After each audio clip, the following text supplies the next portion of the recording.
From what you've seen about this Oregon State offensive line on tape, just what stands out? What do you think makes them so good up front?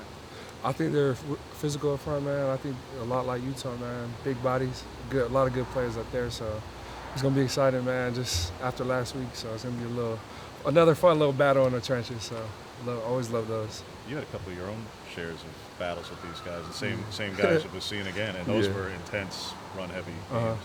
What were those battles like with Good in particular and some of those guys in the interior? It's just who's more physical, really. That's what it comes down to, is just who can use the right techniques the entire game, and it's like one-on-one battles, really, like how many times can you beat the guy in front of you and just, do what your job is and not let that guy do their job. So that's pretty much what it comes down to.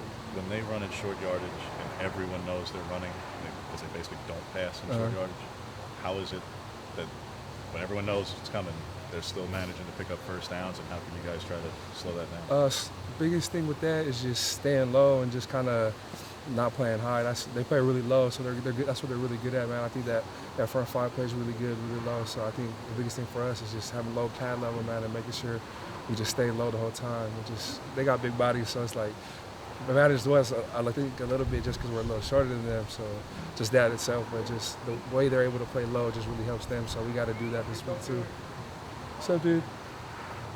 Mace was saying someone had an actual chainsaw at practice. Yeah. Tell us more. It's one of our janitors. It's not Ortiz. I forgot his name, but he had a chainsaw, man. I love that guy. I always talk to him. He's just walking around, playing that third down chainsaw. So just to remind us, man, it's OSU week, so that's what we're going to hear. We got to get used to hearing out there since we played there. So I thought it was funny, but I loved it too. What do you think they're trying to get out of doing something like that? It's just it's just us adjusting to the environment they have, man. It's a good stadium, man. It gets loud there. I played there a lot, so I think that third down, man, it's just like a little tradition they have. So it's gonna get loud there. So I think just us getting used to that chainsaw, and not going there Saturday and getting shocked by that. So that's the biggest thing. You were a little dinged up about 5 weeks ago or so. Can you walk us through what that was and where you're at now? It's a little lower body injury. So kind of getting through that, playing through it, man. Decided to come back earlier than I should against Washington, man. It was a tough one, but it's just at this point of the season, man, it's just how gritty you are, man, and just how much you're willing to sacrifice for the team, man. And for me, man, and this team, I'm willing to sacrifice everything, put my body on the line for this team. So that's the biggest thing, is like I'm willing to play through whatever injury it is, man, to just make sure I get my best for the team, because I owe that to them.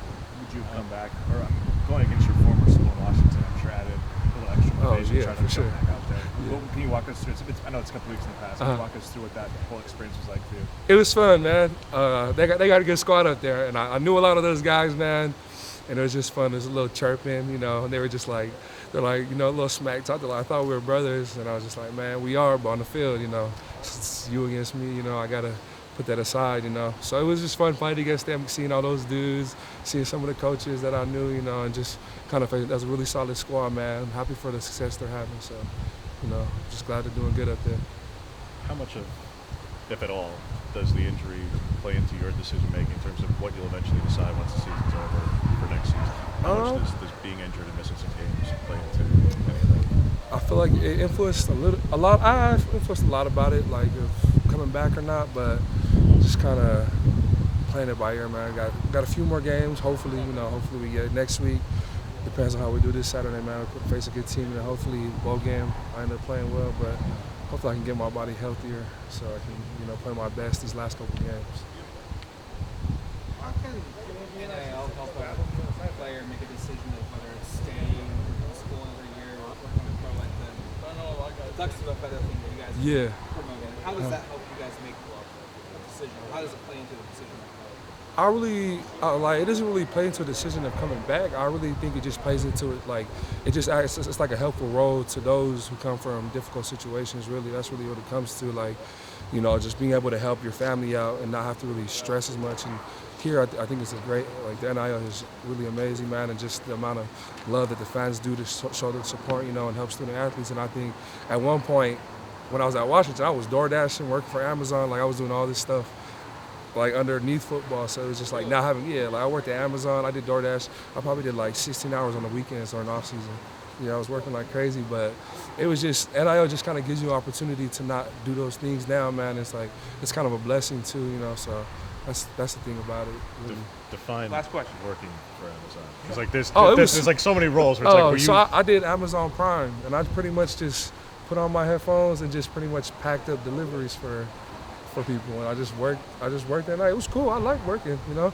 I worked at B-Dubs, you know. I worked a lot as a kid, so it was like I love work. 9 to 5s are awesome to me. I love making money, you know. It's hard work. That's hard-earned money. Like I did construction. I did a lot of things. You know, yeah, working at Amazon was fun. To just put in my music, you know, met cool people, you know, and just pretty much packed up big packages and just kind of gave them to them.